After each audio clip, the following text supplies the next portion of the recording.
चलो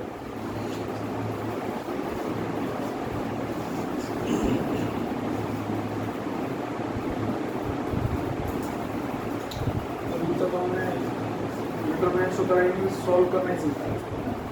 आज कुछ प्रॉपर्टीज बता रहा हूँ उसकी, वो देखते हैं। सबसे पहली प्रॉपर्टी है number 1, A determinant is equal to A transpose का डिटरमिनेंट। ठीक है, अब मान लो इसको वेरीफाई करते हैं 1 2 3 4। ए डिटरमिनेंट निकालता हूँ तो डिटरमिनेंट क्या आएगा 1 2 3 4 4 माइनस 6 1 माइनस। अब इसका ट्रांसपोज कर दो जरा, 1 2 ऐसे आ गया, 3 4 ऐसे आ गया। अब इसको डिटरमिनेंट निकालो तो क्या आएगा 4 माइनस 6 क्या आएगा। ठीक है, बेटा फैन आसान कर ले, अरे गर्मी में क्यों बैठा है। ठीक है, तो ए डिटरमिनेंट और ए ट्रांसपोज का डिटरमिनेंट दोनों सेम हो गए। प्रॉपर्टी नंबर 2, दूसरी प्रॉपर्टी क्या है? दूसरी प्रॉपर्टी है अगर किसी डिटरमिनेंट की 2 रो या 2 कॉलम सेम हो, तो मैं कहूँ 1 2 3 1 2 3 3 4 5 1 2, इसके 2 कॉलम्स आइडेंटिकल है, तो इसका answer if 2 rows or 2 columns, if 2 rows or 2 columns of a determinant are identical,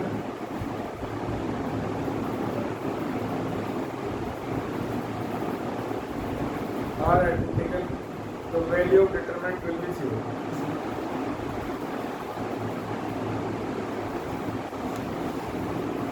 ठीक है,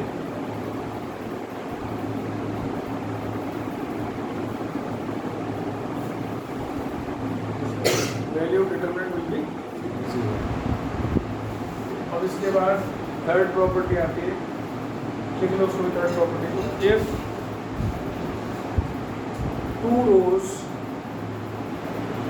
2 rows or 2 columns are interchanged,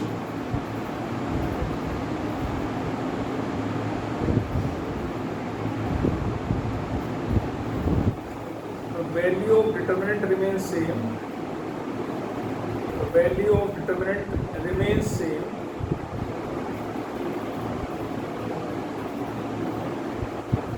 but sign changes. जैसे फॉर एग्जाम्पल मान लो ये 1 2 3 4 है, इसका आंसर हमने निकाला भी -2 है। अब मैं इनको आपस में इंटरचेंज कर दूँ, 3 4 1 2 कर दूँ, तो इसमें मैंने कैसे लिखा R2 और R1 इंटरचेंज हो गए। इसको लिखने का तरीका ये है, R2 और R1 इंटरचेंज। आंसर क्या आ गया 6 - 4, तो +2 आ गया। 2 तो सेम है पर साइन चेंज हो गई।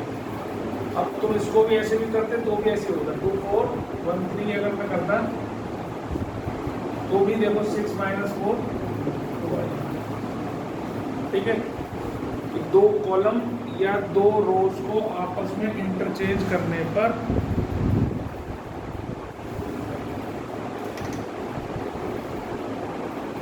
Value remain same but sign changes. ठीक है, 3 प्रॉपर्टी समझ आ रही। अगली प्रॉपर्टी आती है कि हम किसी भी कॉलम या किसी भी रो को ब्रेक करके 2 हिस्सों में अलग अलग कर सकते हैं। जैसे फॉर एग्जांपल मान लो ऐसे दे रखा हो x + y, y + z, z + a, ऐसा कुछ दे रखा है। यहाँ दे रखा है a b c d e f, है ना। इसको हम ब्रेक कर सकते हैं, मतलब 2 अलग अलग डिटरमिनेंट्स में हम उसको ब्रेक कर सकते हैं। तो ये हो गया plus y z a b c d e f, इसको हमने दो हिस्सों में देखा, ठीक है। इसका फायदा कई बार क्या होता है, कई बार ऐसा होता है कि यहाँ पर आपको रखा हो एक्स वाई जेड, और ये तो तुम समझ गए होगे। अब मान लो यहाँ पर उसने ऐसा दे रखा हो एक्स वाई जेड, है ना। तो जब यहाँ एक्स वाई जेड होता, ये एक्स वाई जेड होता, ब्रेक कर दिया ना मैंने, तो यहाँ दो कॉलम्स आइडेंटिकल हो जाते हैं, इसका आंसर 0 होगा, ठीक है। ऐसी जगह पर हमें इसका फायदा मिलता है, और वैसे भी मिलता है, ब्रेक करके उसको करने का भी फायदा हो जाता है। मतलब हम किसी भी रो को या किसी भी कॉलम को ब्रेक कर सकते हैं, लेकिन एक बारी में एक कॉलम या एक रो को ही ब्रेक करना है, ये भी ध्यान रखना, ठीक है। इसके एग्जाम्पल लिख सकते हो आप, उसका वैसे नहीं कर सकते, इसको ब्रेक करके लिख लो ऐसे, ये बी ई एफ निकालना है इसको।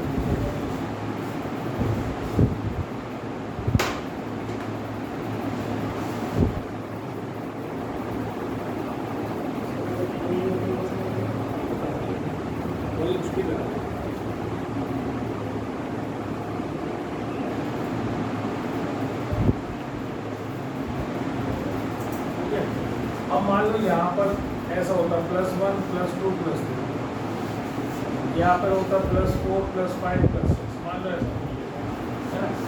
तो हम इसको ब्रेक कैसे करते हैं, ब्रेक करते एक एक करके, पहले एक को ब्रेक कर दिया, दो को ऐसे रखेंगे, फिर अगले वाले को ब्रेक कर दिया, फिर उसको ऐसे रखेंगे। जैसे फॉर एग्जाम्पल, ऐसा नहीं कि इसको सबको ब्रेक करने घंटा एक की जगह दो बना दिया, तो गलत है, दो नहीं बना, x y Z a+1 b+2 c+3 d+4 e+5 f+6, ये लिखिए, प्लस yza और a+1 b+2 c+3 d+4 e+5 f+6 plus, अब इसको ब्रेक करेंगे, इसकी दो बनेंगी, इसकी दो बनेंगी, फिर अगली वाली में इसको ब्रेक करेंगे, उसकी दो बनेगी, उसकी दो, समझ लो, तो 6 हो गई ना हर एक बार। देखो इसको क्या करेंगे, x y z a b c d+4 e+5 f+6, एक हो गया, plus x y z 1 2 3 d+4 e+5 f+6, break हो गया, सेकंड कॉलम भी टूट गया, है ना। अब इसके बाद अगले वाला ब्रेक, इसके अब इसके बाद टूटा है भी, है ना, इसका ब्रेक करा भी मैंने इसको, अब ये वाले रह गया था मेरा, तो इसमें भी ऐसे ब्रेक करूंगा, y z a b c d+4 e+5 f+6, फिर प्लस वाई जेड ए इसको ब्रेक करना 1 2 3, और ये तो ऐसे हो गया, ठीक है। अब इसको ब्रेक करूंगा, इसमें दो बनेंगे, फिर इसे ब्रेक करूंगा, दो बनेंगे, फिर इसे ब्रेक करूंगा, दो बनेंगे, फिर इसे ब्रेक करूंगा, दो बनेंगे। तो हर एक कॉलम को आपको ब्रेक करते जाना है, ठीक है। क्या चीज समझ में आया, ये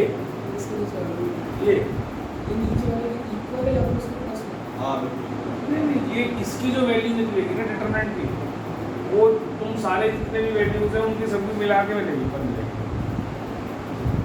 इसका जो सेकंड से हम लिखा है उसके बाद प्लस लिखा होगा, प्लस तो मैंने लास्ट में हो जाएगा ये तो ये अलग है ना, पहले इसको ब्रेक कर लिया ना हमने, पहले हमने इसको कॉलम को ब्रेक करा है, फिर मैं फर्दर इसको ब्रेक कर रहा हूँ, उसको प्लस गलती से लिखा। हाँ, ये थर्ड स्टेप है भाई। पहले ही फर्स्ट कॉलम ब्रेक कर लिया, उसके दो बना दिए, फिर इसमें से इसे उठाया, इसके दो बना दिए, इसमें से इसे उठाया, इसके दो बना दिए, अब इसके उठाऊंगा, इसके दो बन जाएंगे, फिर इसके दो बन जाएंगे, फिर इसके दो बन जाएंगे, फिर इसके दो, 8 हो गया। समझ में आ गई बात? इतना खोलने की जरूरत पड़ती नहीं है, बस मैं एग्जाम्पल के तौर पर तुम्हें समझा रहा हूँ। बच्चे के आप करते हैं कई बार गलती से, उसको सारे को इकट्ठा खोल देते, वो नहीं खोलते।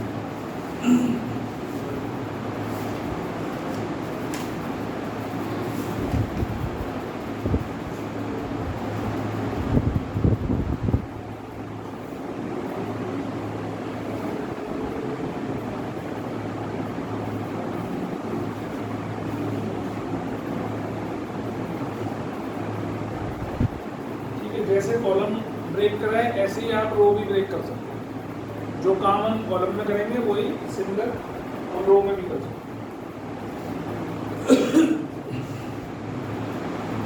ठीक है, तुम एक एग्जाम्पल लिख लेना, इतना बड़ा मत लिखना है, ये तो तुम बहुत बड़ा करने वाले हो।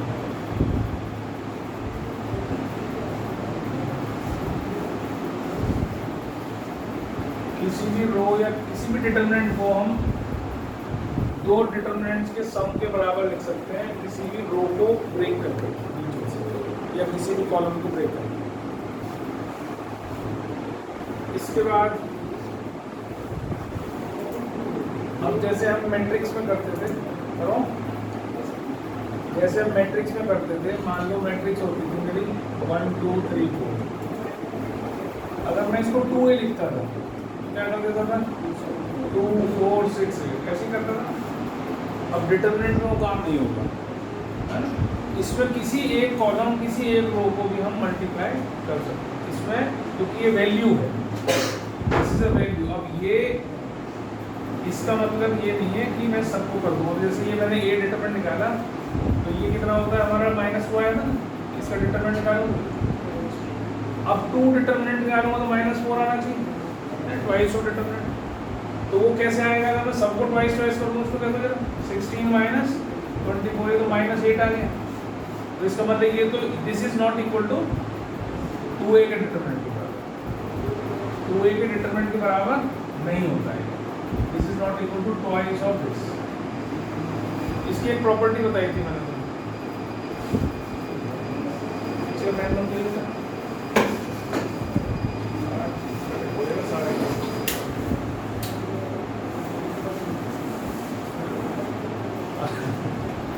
सारे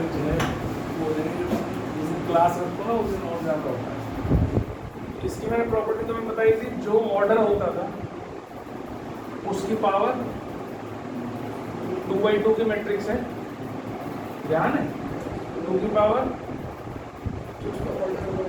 n-1 into a डिटरमिनेंट, ऐसा बताया ना यार। n is the order of the matrix. तो आपने उसमें जो तुम्हारा वो उसमें देखो लिखा है, देखो ये किसी भी रो या किसी भी कॉलम को किसी स्केलर से मल्टीप्लाई करने पर डिटरमिनेंट की वैल्यू उतने ही टाइम्स हो जाती है जिस नंबर से आपने उस डिटरमिनेंट को मल्टीप्लाई करा है, किसी रो को मल्टीप्लाई करा। ठीक है, जैसे मैंने यहाँ पर सेकंड रो को 2 से मल्टीप्लाई किया तो जो इसका डिटरमिनेंट निकलेगा वो उस डिटरमिनेंट जिसकी रो को मल्टीप्लाई कर रहा था मैंने 2 से, उस डिटरमिनेंट की वैल्यू का ट्वाइस हो जाएगा। अगर मैं थ्राइस करता, 3 टाइम मल्टीप्लाई कर देता तो थ्राइस हो जाता। ठीक है, इसके बाद अगली प्रॉपर्टी आती है, अगर किसी डिटरमिनेंट की सारी एक पूरी रो या पूरा कॉलम 0 हो जाए तो उसकी वैल्यू 0 हो जाए। इफ एनी रो और column of a if any row or column of a determinant is 0, then the value of determinant will be 0. जैसे ऐसे लिख दूंगा 0 0 0 1 2 3 4 5 6, तो इसका आंसर कितना आ गया 0। एक रो या एक कॉलम, कोई भी एक रो या एक कॉलम अगर 0 हो जाती है तो पूरे डिटरमिनेंट की वैल्यू 0 हो जाती है।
कर दी है। सबसे इम्पोर्टेंट प्रॉपर्टी क्या है? जैसे आपको 2, 3, 4, 5 लिखा है, इसका आंसर क्या आ गया? इसका आंसर आ गया 10 माइनस 12 दैट इज माइनस। अब अगर मैं R1 में, अब इसको लिखने का तरीका क्या है? जिस रो में या जिस कॉलम में हम ऑपरेशंस लगा रहे हैं, ऑपरेशंस कहते हैं। अगर हम R1 में R1 प्लस R2 कर रहे हैं, है ना? या R1 माइनस 2R2 कर रहे हैं, कुछ भी कर रहे हैं, किसी में R1 में कर रहे हैं, या हम R1 में R1 माइनस R2 कर रहे हैं, ये मैं बताऊंगा कि क्यों करेंगे। अभी फिलहाल ये समझो कि ऐसा करने से डिटरमिनेंट की वैल्यू के ऊपर कोई असर नहीं पड़ता है।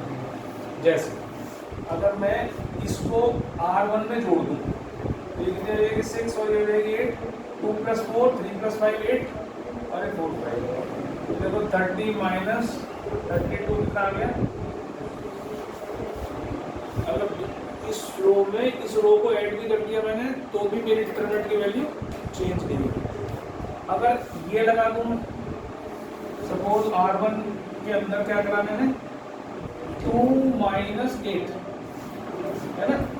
पहले ये लगाऊंगा ना R1 माइनस 2R2 तो कितना हो जाएगा? 2 माइनस 4 to the 8 तो कितना हुआ? माइनस 6। और दूसरे वाले में क्या लगाऊंगा? 3 माइनस 10 कितना हो गया? माइनस 7। ये माइनस 7, ये ऐसे ही रहेंगे, इनको चेंज नहीं करना। जिसमें ऑपरेशन लगाया है सिर्फ वो चेंज होगा। अब देखो जरा करो, माइनस 30 प्लस 20 कितना आया? कोई चेंज नहीं। ये इसकी सबसे इम्पोर्टेंट प्रॉपर्टी है, इसका यूज होना है ना। ऐसी कॉलम में भी कुछ भी कर सकते हो, बस ध्यान ये रखना है, मेरी बात सुनो पहले, ध्यान ये रखना है कि R1 में लगा रहे हो तो अगर ये प्रॉपर्टी लगा रहे हो तो R1 में अगर ऑपरेशन लगाया तो R1 माइनस R2 ही करो, R2 माइनस R1 नहीं कर सकते। समझ में आ गई बात? जो जिसमें ऑपरेशन लगाया उसमें से ही माइनस होगा सब कुछ, जो कुछ होगा, नहीं तो फिर साइन बदल जाएगा। ठीक है, तो ये प्रॉपर्टी आपको ध्यान है। क्या आपस में दो रो मल्टीप्लाई करना? नहीं, वो नहीं कर सकते। दो रो आपस में मल्टीप्लाई नहीं हो सकती, सिर्फ यही ऑपरेशन लगा सकते हो। किसी चीज में किसी रो को मल्टीप्लाई करके किसी नंबर से उसको ऐड कर लो, सब्ट्रैक्ट कर लो, वो कर सकते हो। कॉलम में भी यही कर सकते हो, पर दो आपस में R1 इंटू R2 नहीं कर सकते, C1 इंटू C2 नहीं कर सकते, डिवीजन ना मल्टीप्लिकेशन।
एक प्रॉपर्टी ये वैसे मैंने यूज नहीं करा है, लेकिन यहाँ पे रखने को करा है तो बात आते हैं सीरियस में नहीं हो रहा।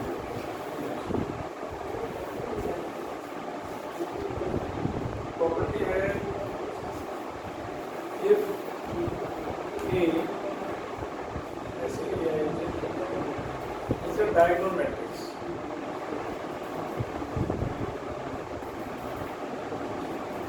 of order n greater than or equal to 2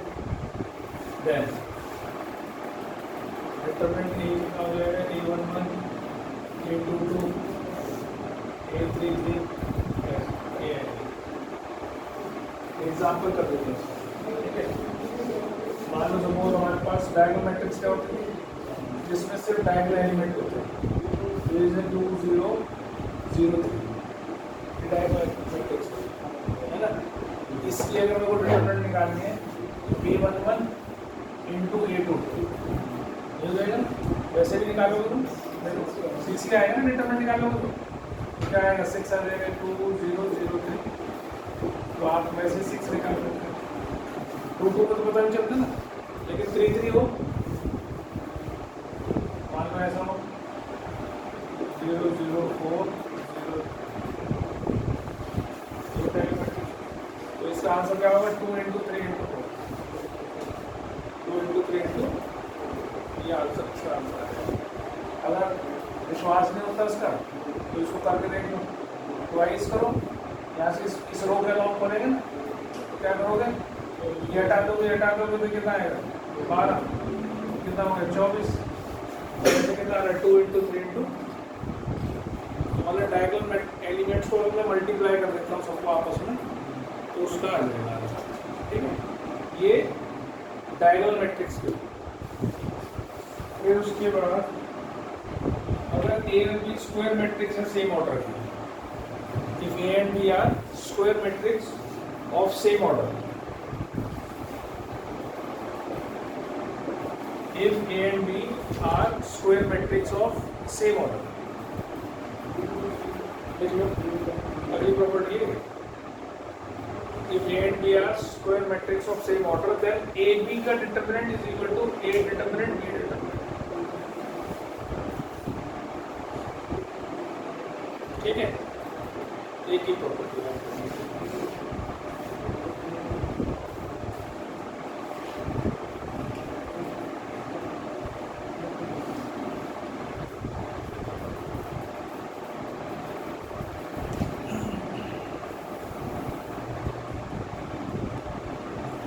ठीक है। अब मैं इसके क्वेश्चन को मैं करा रहा हूँ, कितनी प्रॉपर्टी होगी 7 8 तो होगी 9। अब इन्हीं प्रॉपर्टीज को बेस क्वेश्चन है, जैसे 1 omega omega square 1 omega square 1 इसका आंसर निकालो। और ओमेगा जो है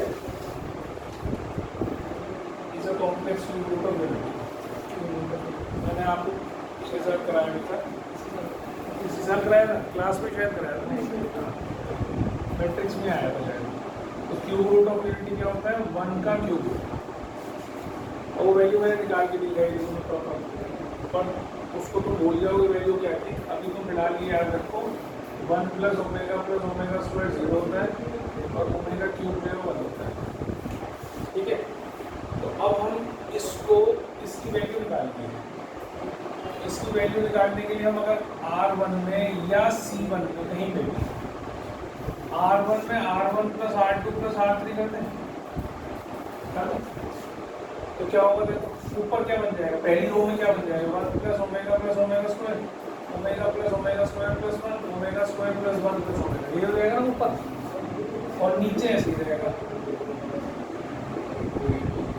और ये पूरी रो आ गई 0 0 0 0। और मैंने अभी प्रॉपर्टी लिखवाई कि अगर एक पूरी रो के हर एक एलिमेंट 0 हो जाता है तो डिटरमिनेंट का आंसर क्या हो जाता है, ठीक है सर, समझ आ गई।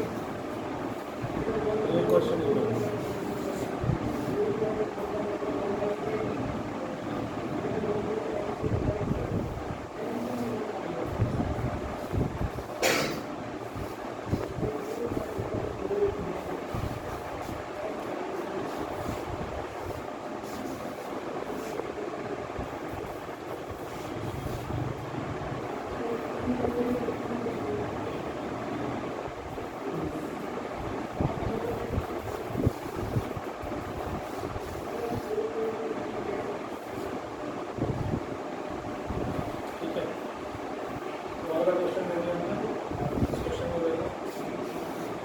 पहले वाला रख कर दूं,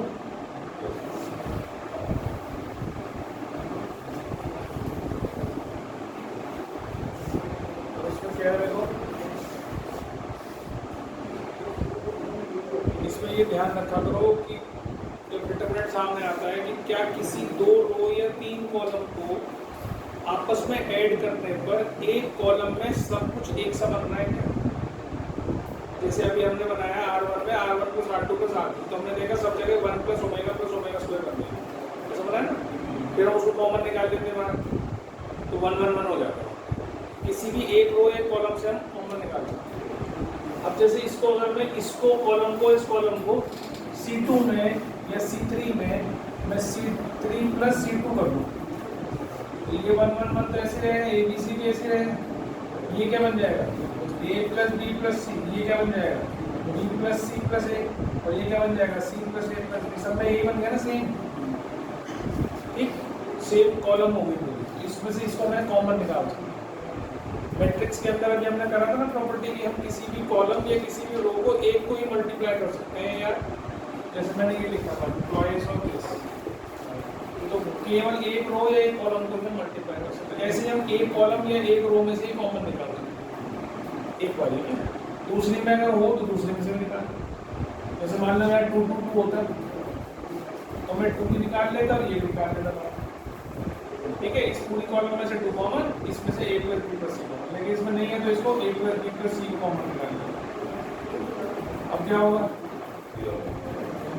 ABC 1 1 1, 2 कॉलम आइडेंटिकल होंगे, आंसर 0 होगा।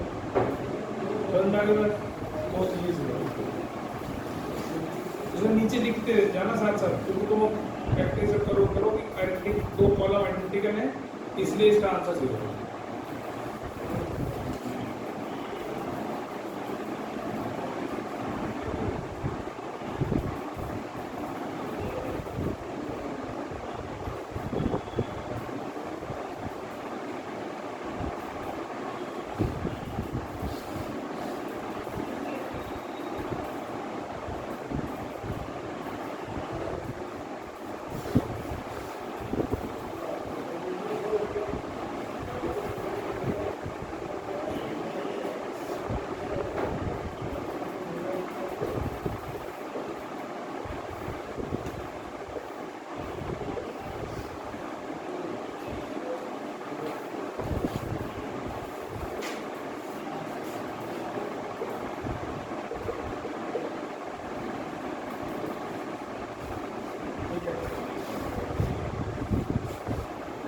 निकालते हैं।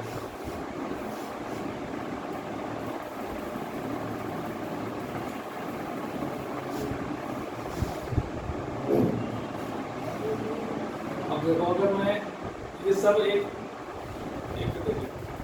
यहाँ B पॉजिटिव, यहाँ B नेगेटिव, यहाँ A पॉजिटिव है, A नेगेटिव, या C पॉजिटिव या C नेगेटिव कर दो ऐड, या ऐसे भी करोगे तो भी B plus B minus C plus C minus A minus A plus. तो या तो इसमें लगा दो R1 में R1 plus R2 plus R3, या C1 में जो कोई भी एक लगा दो C1 plus C2 plus C2, तो एक कॉलम पूरा पूरा है, पूरी रो 0 हो जाएगा।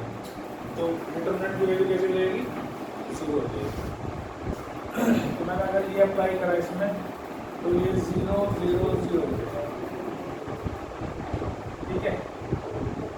अब वैसे अगर तुम्हें प्रॉपर्टी ना पता हो तो आप इसे सॉल्व करते रहोगे, सॉल्व हो गए, ठीक है ना।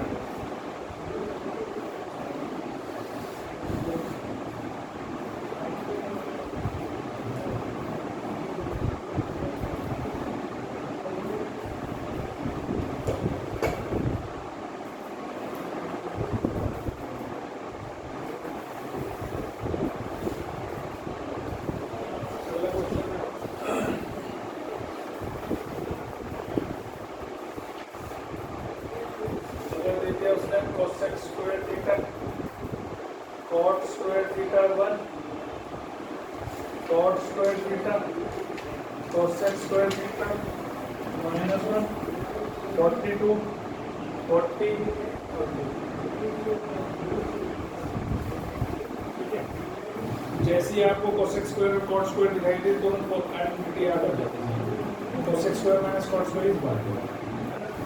तो मैंने क्या करा C1 में C1 माइनस C2 करा, ताकि इसमें से माइनस करूँ तो ये क्या बन जाएगा, cos x square minus cot square ना, और ये बन जाएगा cot square minus cos x square, और ये क्या बन जाएगा 42 माइनस कॉट।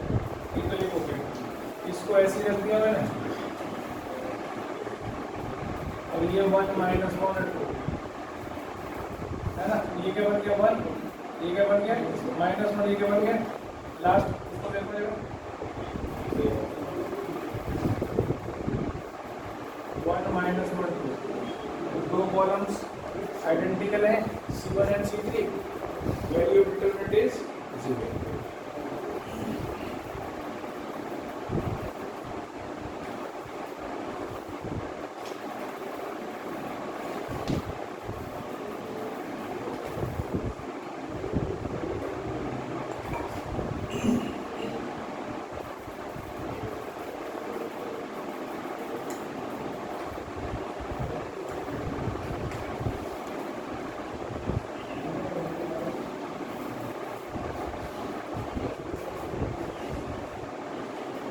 ये सबसे ज़्यादा प्रैक्टिस करने वाला टॉपिक होगा, बिना प्रैक्टिस के ये क्वेश्चन नहीं होंगे।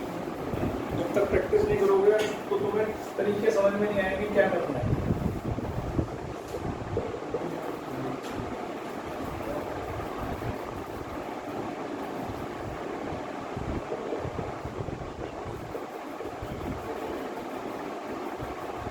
अब इसका क्वेश्चन भी दे रखा है without expanding find the value of this, expand करना ही नहीं इसको, है ना। अगर एक्सपेंड नहीं करना है इसका मतलब कोई भी आपको प्रॉपर्टी का यूज नहीं करना है। प्रॉपर्टी मीन्स एक्सपेंशन वाली, ठीक है। उसका हो सकता है कि भाई कोई दो कॉलम सेम हो गए तो 0 हो गया, या एक पूरी रो या पूरा कॉलम 0 हो गया तो 0 हो गया, है ना। इसको एक्चुअल में 0 के बराबर दिखाना है। Without expanding you have to show that this is equal to 0, ये शो करना है।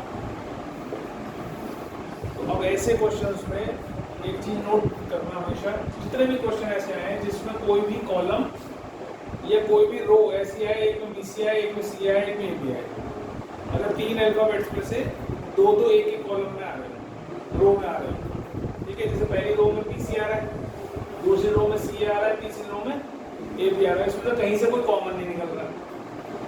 ऐसे क्वेश्चन में हमेशा ध्यान रखना है, एक कॉलम जिसमें ऐसा हो रहा है उसको सबको ABC बनाना है। तो ABC कैसे बनाऊंगा वो भी देखना, और क्या करूंगा ये भी देखना। तो मैंने क्या करा, R1 में AR1 कर दिया, मतलब पूरी रो को A से मल्टीप्लाई, R2 में BR2 कर दिया, R3 में CR3 कर दिया। तो हम किसी भी रो को मल्टीप्लाई कर दे अगर किसी से, तो इसके जैसे डिटरमिनेंट नहीं रहता, सेम नहीं रहता। जैसे अगर मैं 1 2 3 4 करता हूँ, इसका आंसर मेरा -2 आ रहा है, अगर मैं इसको ट्वाइस कर दूँ तो थोड़ी -2 आया, फिर तो 8 - 12 -4 हो जाएगा, है ना। तो जब हमने यहाँ पर करा इसको, तो मुझे उतने नंबर से डिवाइड भी करना पड़ेगा।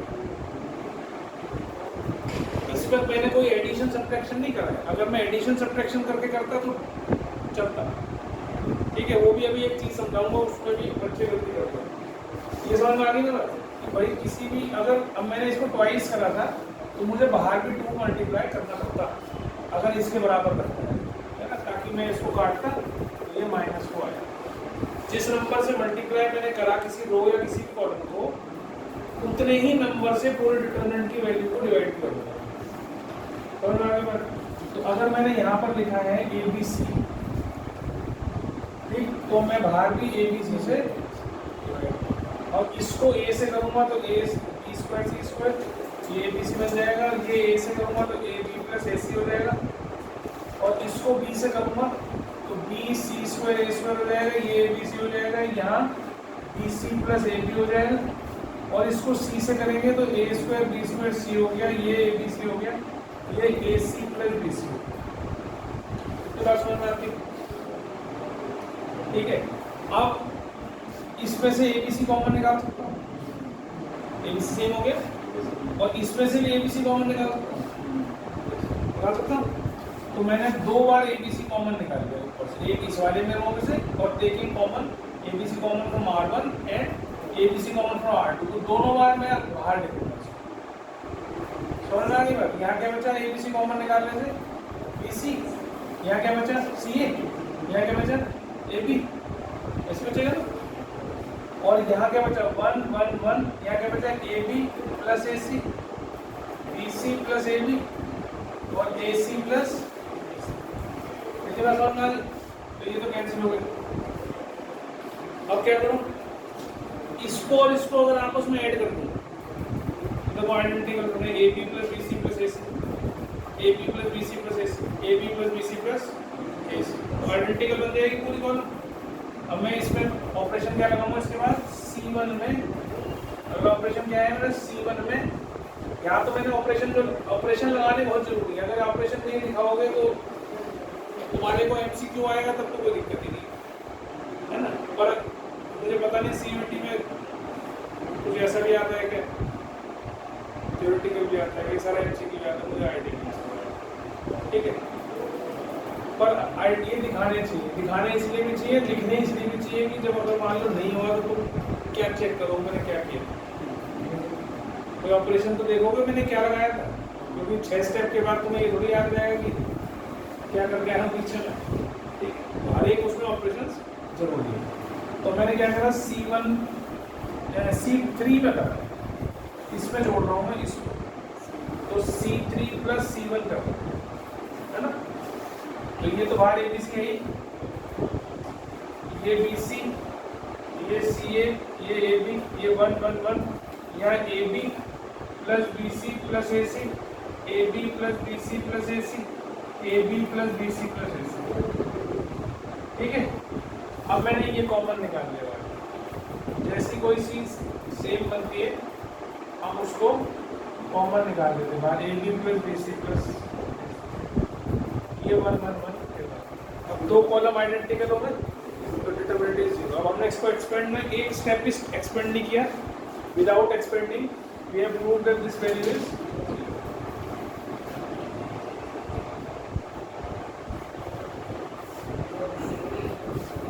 C2 and C3 are identical।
plus 5, 4y plus 6, 5y plus 7,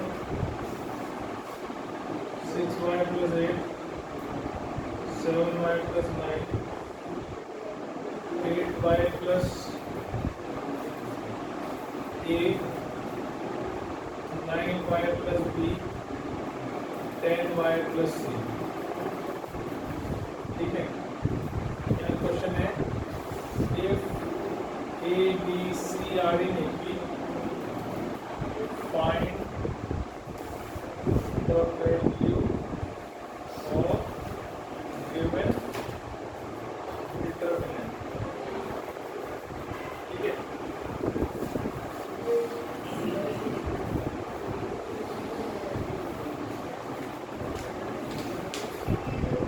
ABC अगर AP में है तो पहली तो कंडीशन इसी बराबर है कि 2B is equal to A plus C। अगर ABC AP में है तो कंडीशन होगी ना A B C AP में है तो B minus A is equal to C minus B, तो 2B is equal to A plus C। ये क्लास 10th में पढ़ी हमने, 11th में पढ़ी। ठीक है, तो ये कहीं भी यूज होती है, इसे याद रखना। अब इसी से देखो आप, ये 2B हो रहा है ना, अब यहाँ A की B है ना, ये इससे पता चल रहा है मुझे कि मेरे को R2 को 2R2 करना है। 2B कैसे बनेगा वहाँ, इसका यूज तो करना ही ना मुझे, जो AP में दे रखा है। तो 2R2 अगर मैं करता हूँ तो 2y plus 4, 5y plus 7, 8y plus 8 तो है ही। अगर मैंने R2 को 2 से मल्टीप्लाई करा है तो डिवाइड भी करूँगा, ये कितना हो जाएगा 6y प्लस 10, 12y प्लस 16 और 18y प्लस 2b, है ना, समझ में आ रहा है।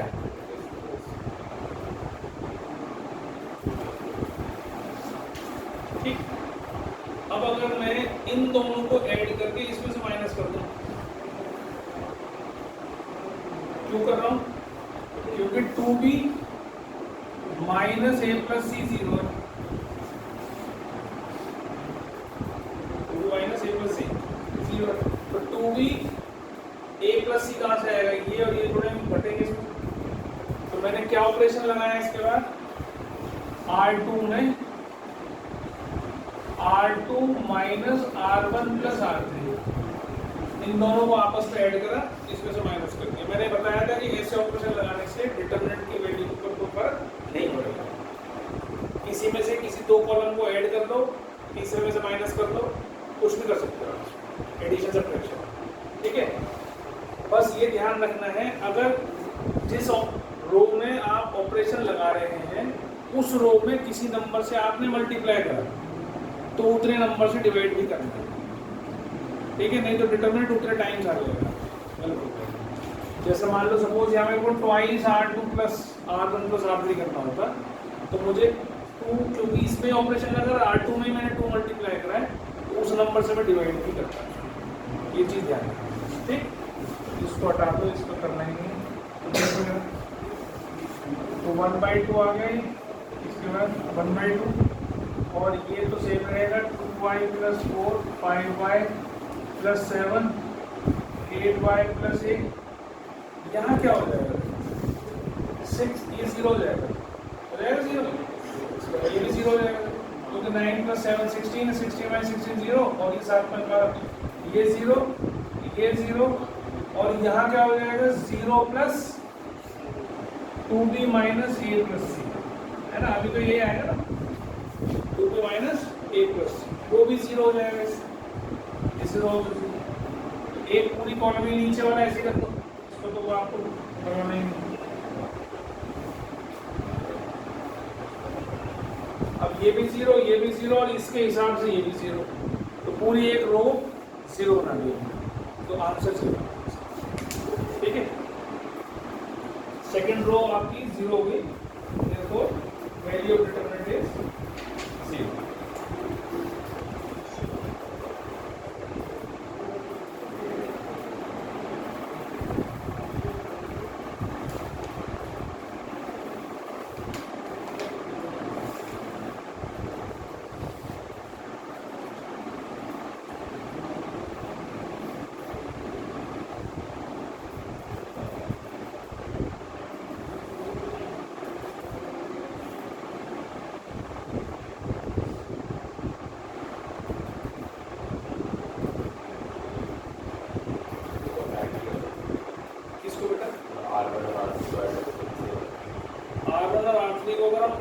रखते तो क्या करते इसके बाद?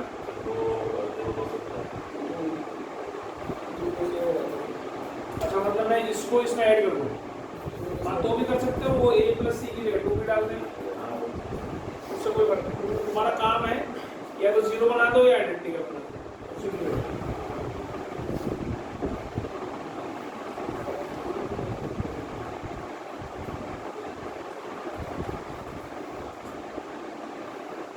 एक प्रॉपर्टी और भी याद रखना, अगर कोई स्क्यू सिमेट्रिक मैट्रिक्स है, स्क्यू सिमेट्रिक मैट्रिक्स याद है? याद है?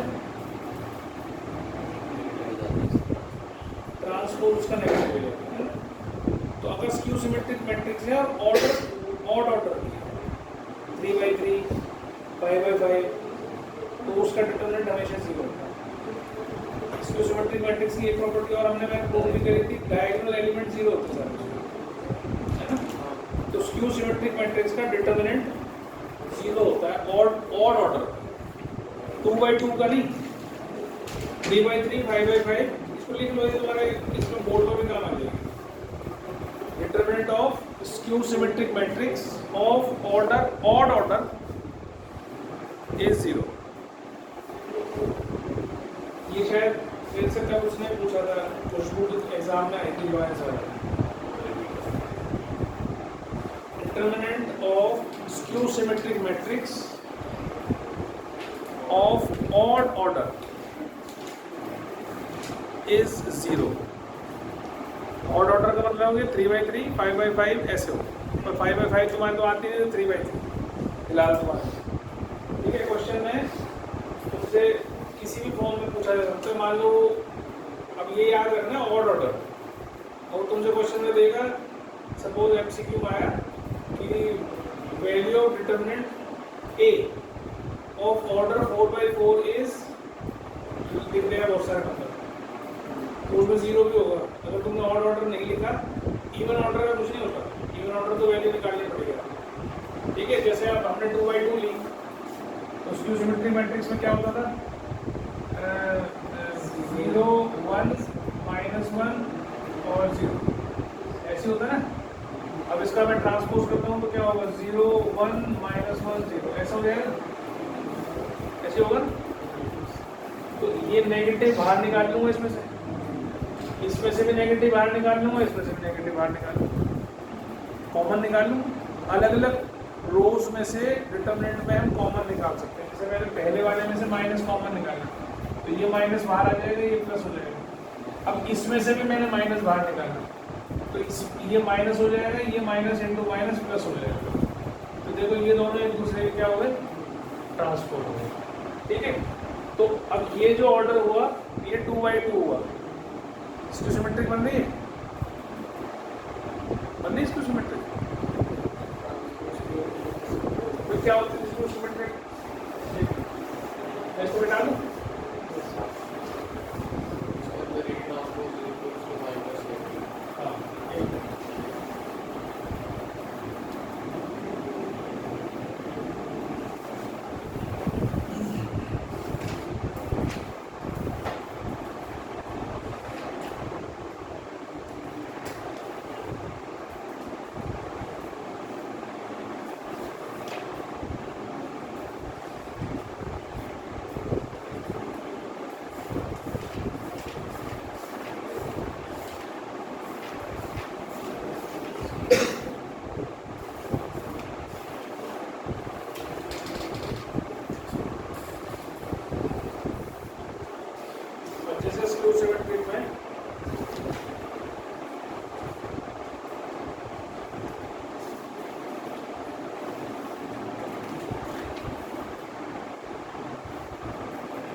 मैट्रिक्स होती क्या है,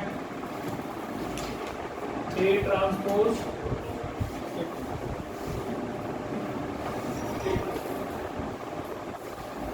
करना है, a is skew symmetric matrix. A transpose निकाल दिया मैंने इसमें, ए ट्रांसपोज निकालूंगा तो क्या आएगा, 0 2 -3 -2 0 5 और 3 -5 और 0। इसमें से मैं माइनस कॉमन निकाल लेता हूँ, माइनस कॉमन निकाल लेता हूँ। अब मैं पिछले जो कर रहा था वो क्वेश्चन क्या नोट कर रहा था, उसमें डिटरमिनेंट में से अलग अलग निकाल रहा था वो, तो मेरे को इसीलिए गड़बड़ हो रही थी, एक से ही पूरी मैट्रिक्स ही निकाल रहा था, है ना।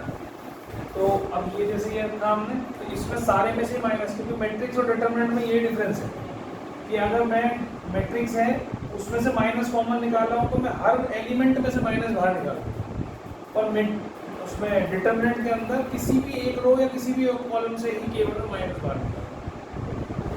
मैंने इसमें से अगर माइनस बाहर निकाला तो 0 2 -3 और -2 0 5 और 3 -5 और 0, ये आपका कैसे आ जाएगा माइनस, तो ये कितना आ गया -1 इक्वल, वो सेम आ गया ना। तो अब इसका अगर मैं डिटरमिनेंट निकालता हूँ, इस वाले का डिटरमिनेंट में अगर निकालता हूँ तो वो 0 आ गया, ठीक है। 3/3 ऑर्डर की, पर 2/2 की ऑर्डर में हमने कैसे लिखा था, 0 -1 1 0, ये मेरी ए मैट्रिक्स थी।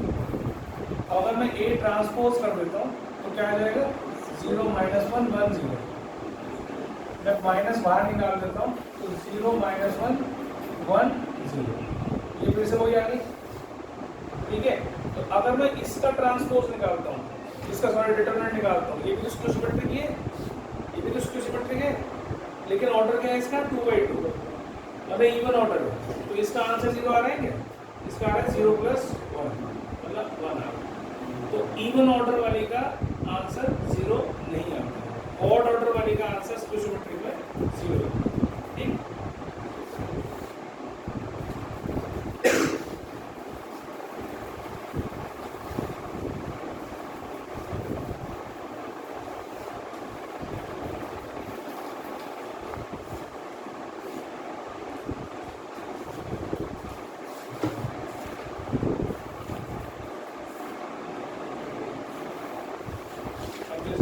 उसमें हमें एक मैट्रिक्स दे दी delta 1 1 1 1 x square y square z square x y z,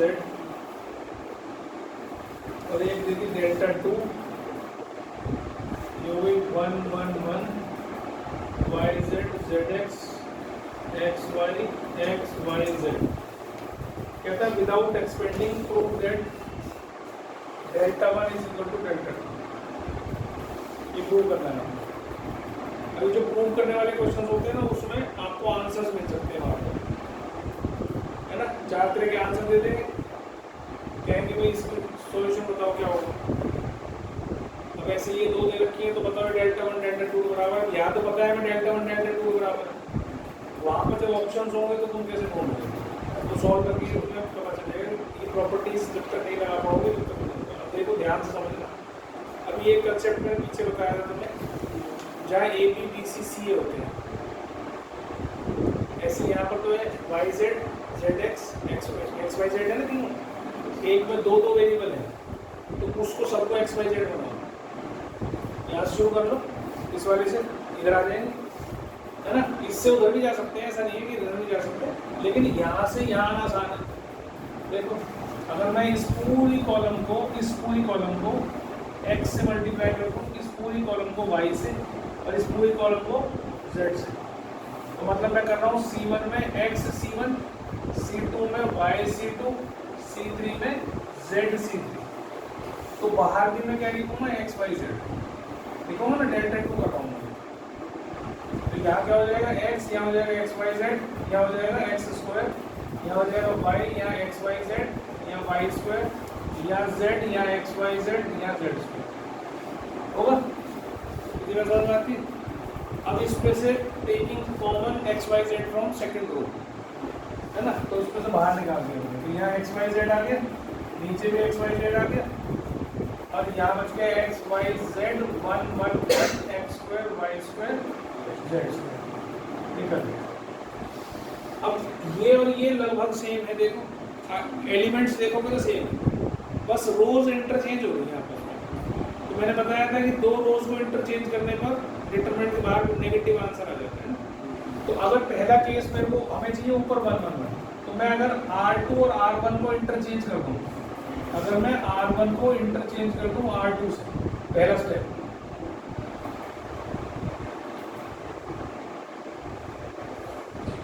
ठीक है, तो बात क्या जाएगा, अब मैं R2 और R3 को इंटरचेंज क्योंकि वहां पे वो आपस में इंटरचेंज, तो अब मैंने अगला स्टेप करा R2 को R3 से इंटरचेंज कर दिया, तो माइनस पहले था, माइनस और आ गया 1 1 1 x square y square z square x square, ये माइनस माइनस प्लस हो गया, देखो आगे वही डेल्टा 1 के बराबर आ गई ना, समझ आ गया बेटा, ध्यान दो।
जैसे डायगोनल एलिमेंट 0 है, हमारे दिमाग में स्क्यू सिमेट्रिक मैट्रिक्स आ जाएगा। तो पहले ये चेक कर लो कि क्या ये स्क्यू सिमेट्रिक है। तो इसमें से b माइनस ए बाहर निकाल लो, माइनस ए माइनस बी, इसमें से माइनस बाहर निकाल लो, माइनस ए माइनस सी, इसमें से बाहर निकाल लो, माइनस बी माइनस सी, है ना। अब अगर मैं इसका ट्रांसपोज कर देता हूँ तो ये 0 माइनस ए माइनस बी, ठीक है, और ये माइनस ए माइनस सी, और ये क्या हो जाएगा ए माइनस बी, 0 और माइनस बी माइनस सी, और ये ए minus C B minus c और 0, कैसा हो गया। हमें डिटरमिनेंट की जगह मैट्रिक्स लगा लेना, ठीक है। तो अब अगर मैं इसमें से माइनस कॉमन निकाल लूँ, इस कोई एक उसमें से मैट्रिक्स में से माइनस कॉमन निकाल लो, मैट्रिक्स में से कॉमन निकाल लो, डिटरमिनेंट नहीं है, मैट्रिक्स में तो कॉमन निकाल लो, तो 0 ए माइनस बी माइनस ए माइनस सी माइनस, ये पॉजिटिव हो जाएगा, ये पॉजिटिव है नेगेटिव हो जाएगा, और ये ए minus C B minus c और 0 हो जाएगा। तो इससे हमें पता चल गया कि भाई ये ए ट्रांसपोज करने पर माइनस ए आ गया, है ना। और इसका ऑर्डर क्या है, ऑड ऑर्डर है 3 बाई, इसका आंसर क्या होगा डायरेक्ट, क्योंकि तो एमसीक्यू पर क्या होगा ना, हमारे को सॉल्व तो करना है, तो करके ध्यान है।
क्वेश्चन आता है minus a square a b a c b a minus b square b c a c b c और माइनस सी स्क्वायर। इस डिटरमिनेंट को इवेलुएट करना है। अब जो क्वेश्चन इसमें प्रूफ वाले की रखे हैं मैं वो तुम्हें इवेलुएट करके करा रहा हूँ, क्योंकि वहाँ पर ये क्वेश्चन आएगा ऑप्शन नहीं चाह। ठीक है, तो आप देखो पहले रो में से ए कॉमन आ रहा है, दूसरे रो में से बी कॉमन आ रहा है, तीसरे रो में से सी कॉमन है। तो पहले तो कॉमन निकालें, तो ये ए बी सी मैंने बाहर निकाली। तो यहाँ हो गया माइनस है, यहाँ हो गया बी, यहाँ हो गया सी, यहाँ हो गया बी कॉमन निकाला तो ए माइनस बी और सी, और यहाँ से कॉमन निकाला तो ए बी और सी माइनस ए है ना।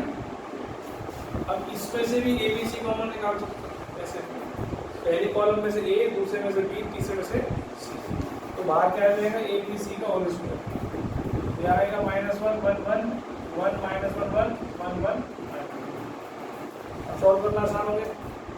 अब ऐसे क्वेश्चन में आप किसी भी रो या किसी भी कॉलम में ज़्यादा से ज़्यादा जीरो बना दें। समझ में आ रही है? क्योंकि हम जब एक्सपेंशन करते हैं तो किसी एक रो या किसी एक कॉलम से एक्सपेंड करते हैं।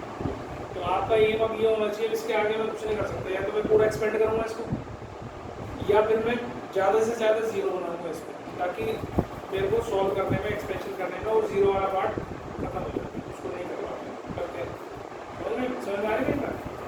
एक्सपेंशन करते हुए अगर यहाँ पर जीरो हो, यहाँ वन हो, यहाँ जीरो हो, तो तुम्हें इन दो वालों को तो करना ही नहीं ना, जिसका जो बस एक का करना है ना। अब तुम्हें क्या करना है, इसमें क्या करो तुम, R1 में R1 प्लस R2 लगा दोगे, तो क्या होगा ए बी सी का होल स्क्वायर। अब इसमें लगा रहा हूँ मैं 0 0 2 1 माइनस 1। अब इसमें भी लगा सकते हो, R2 में एक तो ये लगाई मैंने, अब R2 में R2 प्लस R3 कर दो। तो जब ये वाला आपस में जोड़ोगे तो ये 2 हो जाएगा, ये 0 हो जाएगा, ये भी 0 हो जाएगा, और ये 1 1 माइनस 1।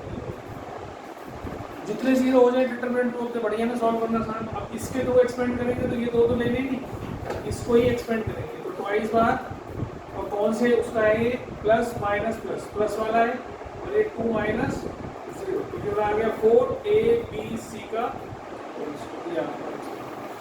ठीक है,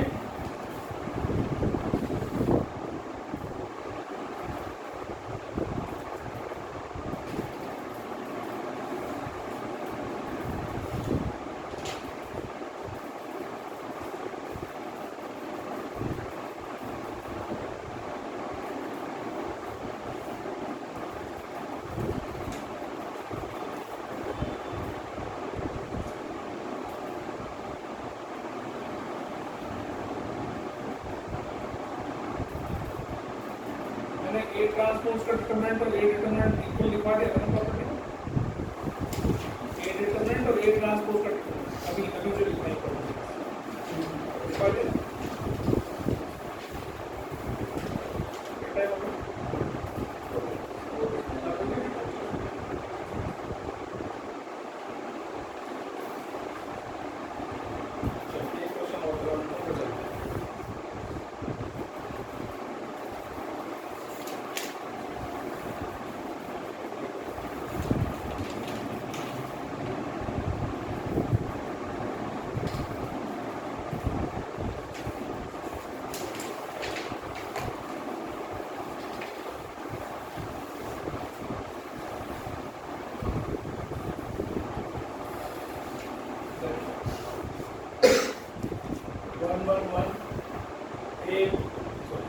ए b c a square b square c square, इसको इवैल्यूएट करना है।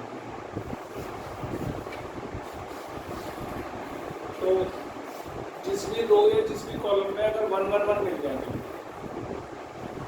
अगर किसी रो या किसी कॉलम में 1 1 1 मिल जाए तो आप उसमें से 2 0 बना सकते हैं। अभी हमने क्या करा कि अगर वैसे तो सॉल्व कर नहीं सकते इसको, कुछ नहीं दिखाई दे रहा ना, वो कंडीशन है जो मैंने अभी बताई कि मल्टीप्लाई डिवाइड कुछ नहीं। तो क्या करता हूँ मैं इसमें से R1 में R1 माइनस R2 कर दूँ और R2 में R2 माइनस R3 कर दूँ। एक बारी में दो 3/3 के ऑर्डर में दो से ज़्यादा ऑपरेशन एक साथ नहीं लगते हैं, ठीक है। पता चला है मुझे हमने तो R1 माइनस R3 करके सारे जीरो बना दिए, तो नहीं करना, दो से ऑपरेशन ज़्यादा नहीं। तो अगर मैंने ये करा तो ये जीरो हो गया, ये हो गया a माइनस बी, ये हो गया a square minus b square. फिर बी R2 माइनस R3 करा है जीरो, ये b माइनस सी, ये b square minus c square, ये 1 c और c स्क्वायर, ऐसे आ गया, ठीक है। अगला काम, जो भी रोज में कॉमन आ रहा है उसको बाहर निकालो, ठीक है, बिना कॉमन निकाले नहीं करना। ये a माइनस बी आ रहा है, यहाँ से b माइनस सी आ रहा है कि नहीं। यहाँ बचा 0 1 a plus b, 0 1 b plus c, 1 c और c स्क्वायर, समझिए। अब आसान हो गए, इस कॉलम के अलावा एक्सपेंड कर दूँ क्योंकि दो जीरो है, ठीक है। तो यहाँ लिख दो एक्सपेंडिंग अलोंग C1, ठीक है। तो अब ये कौन सा नंबर है, A31 प्लस वाला है, पॉजिटिव वाला है ना, तो प्लस वाला है, इसका मतलब कोई टेंशन नहीं, ये हटाओ। अगला क्या आ जाएगा, फिर डिटरमिनेंट इसका b plus c minus a minus b, इसका डिटरमिनेंट। तो ये बाहर a minus b, b minus c पहले ही है आपके पास, और ये आपका क्या बच जाएगा, b कट गया, तो a minus b, b minus c और c माइनस a, ये आपका इसका आंसर, ठीक है। इस प्रकार से आप इसको कर सकते हैं, बाकी अगली क्लास में करेंगे हम।